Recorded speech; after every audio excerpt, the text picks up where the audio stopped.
Bickley and Marotta Mornings. Arizona Sports. The local sports leader. Bickley Blast.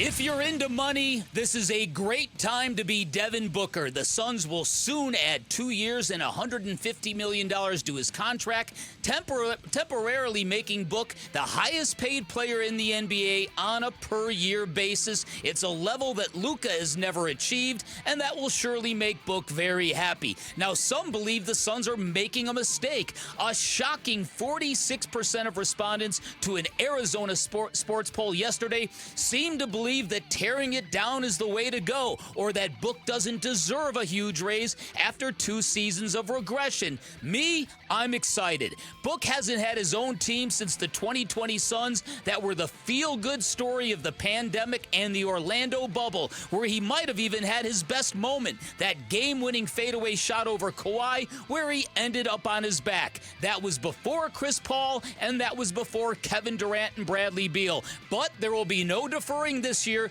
because the Suns will be his team with a capital H when Book is in his prime.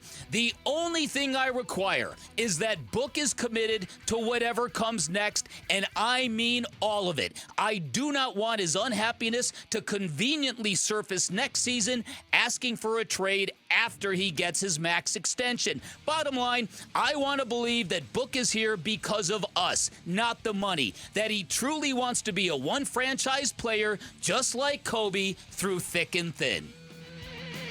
All right, today's Bickley Blast brought to you by my great friends at Chapman BMW. Make luxury attainable. Find them online at chapmanbmw.com. Dan, what I'll say to that is I am fully confident that Devin Booker is here for the right reasons. I'm fully confident that he is here. What he wants more than anyone that I've met before covering sports is to win.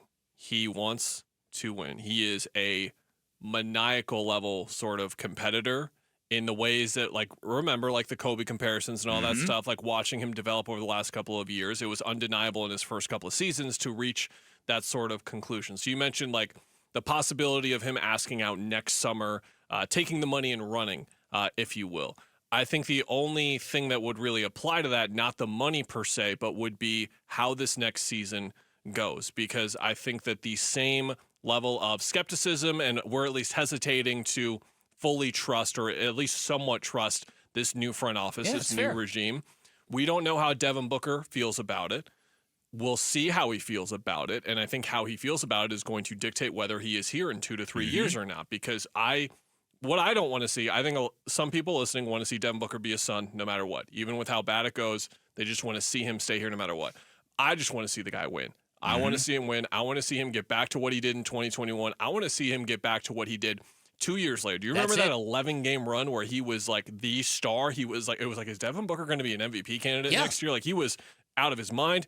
He got away from that the last 2 years. But if this team and what they did this season, this offseason, does not add up to something productive, and it looks like the foundation still isn't building in a year or 2 years, that is where he should be trepidatious, and he should look around and say, like, okay, I'm turning 30, I'm turning 31. Like, is this it? My prime years are about to go. Am I missing my opportunity right now to go win a championship at the level that I want to be at as a professional athlete? And I think that's really going to be the divide that we're watching. And we talked about it the first couple of years he was here. I always pointed over there, and it was the invisible clock that was ticking down Devin Booker until he asked for a trade. Clock's back. The clock is back. It's over there now. Well, you mentioned that maniacal competitor. That's what I want to see come back with Devin Booker, because I think that is what's been lost, or that is what has been muted due to KD being in his presence. Now, that's just my opinion. I'm not stating that as fact, but it does seem like that just the way Devin Booker presents himself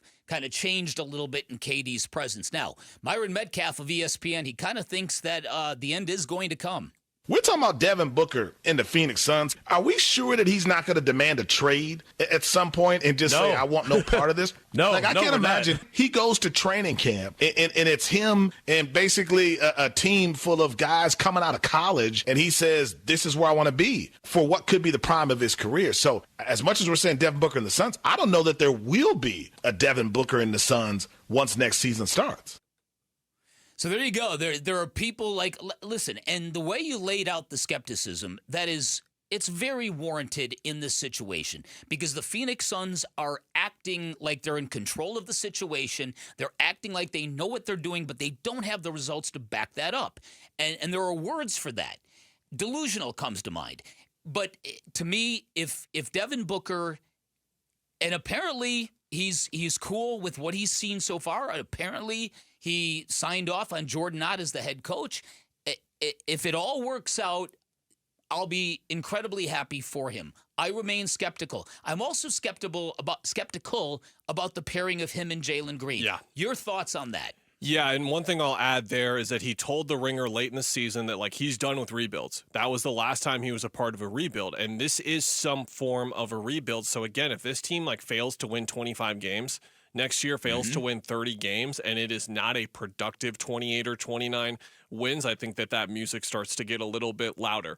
The pairing with Jalen Green is fascinating because I think what I wanted to see from the Suns this offseason was to give Devin Booker the type of team that he wants. He wants to play with pace. To play with pace, you need athletes, you need shooting, you need versatility. All of the things that have changed over the last 5 to 10 years in the NBA, that Book has been a part of those changes directly and knows far better than me or anyone else listening about how that has affected the game.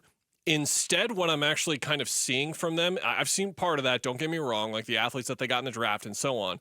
What I'm instead seeing is this is our Kevin Durant conversation from yesterday, where it's about malleability. It's okay, how malleable is Book as a player? Because we're coming back to some form of point Book. We're coming back to some form of really challenging him to be the defender that he was a couple of years ago. And it's really interesting to hear Brian Gregory talk about the backcourt fit specifically. Here's what he had to say on that yesterday. Well, I think we'll be really fast. You know what I mean? And the game is played at a faster pace. And the ability to attack and get downhill is something he does exceptionally well. Had his best three-point shooting year of his career last year. He's 23 years old, going to be 24. I think this guy's the limit for him, and I think him and Book being able to man that backcourt together in a lot of instances and the pace that they're able to play with and playing off each other, obviously, I think there's going to be greater movement, cutting, open opportunities for downhill drives. I mentioned it, after the draft, we did not attack the rim very well last year. It's an area we have to get better at. You do it 3 specific ways, on the drive, on the cut, a big man getting the ball in the post area, which doesn't happen all that often anymore. And then the effort way you do it is on the offensive glass. I think Jalen, on those first 2, is going to be really, really good. Something we talked about yesterday is okay, you already tried this with Bradley Beal, and you tried it with a player who is better than Jalen Green. Is he more durable than Jalen Green? No, and you would rather have Jalen Green in this instance. To that question, why will this backcourt work when that one failed? Here's what Gregory had to say. Well, I'll just talk about Jalen and Booker.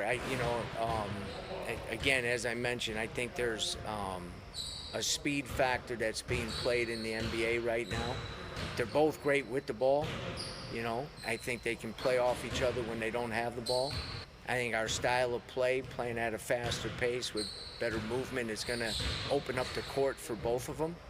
And I do think that you're going to see our ability on the defensive end with more perimeter pressure, that both those guys will really, their ability off the ball, as other guys are pressuring the ball, to play passing lanes and to read things. They both have unbelievable anticipatory skills defensively, and I think they're going to be really, really good in that. So I think you're going to see them play well together, not only on the offensive end, but also on the defensive end. Confidence is just always the thing when Brian Gregory talks, and he is extremely confident that this backcourt is going to work, and I don't know where you could arrive at that level of confidence based on knowing the skill sets and what just failed a year ago. But maybe because there's no could it have worked better without Kevin Durant? If it was just Beal and Booker? It's honestly irrelevant to the conversation, I got to be honest. I don't think it's relevant at all. Well, just because they don't have Kevin Durant now and they have a similar backcourt. Yeah, no, I don't think it applies to the fit as much. Dan, you were saying? Yeah, no, I was saying exactly that I think in this situation there's a lot of overlap here again, and this is not the way functional backcourts look. So it feels to me like they're trying to effort to get the same paradigm, only with a healthier player. But Jalen Green is also he's a negative facilitator. There's holes in his game. He is extremely athletic. He can get to the rim. But you know what? Bradley Beal can get to the rim. So that to me is where I don't like this, to be honest. I don't like the idea of Point Book coming back in some incarnation. I don't like the idea of these two guys together in a starting lineup. I just do not think that this is, shrewd team building at a time when that's exactly what the Suns have to be focusing on. Hope I'm wrong. And everything that he is talking about, style of play, this direct attribute, like we're going to have these guys on the ball putting pressure so they can do this off the ball. We're going to get guys at the rim. We're going to play with pace. All of that is on Jordan Ott specifically, and I can't help but think whenever hearing Gregory talk about the future of the team next year and how they're going to play, the amount of pressure that is on Jordan Ott to make that happen.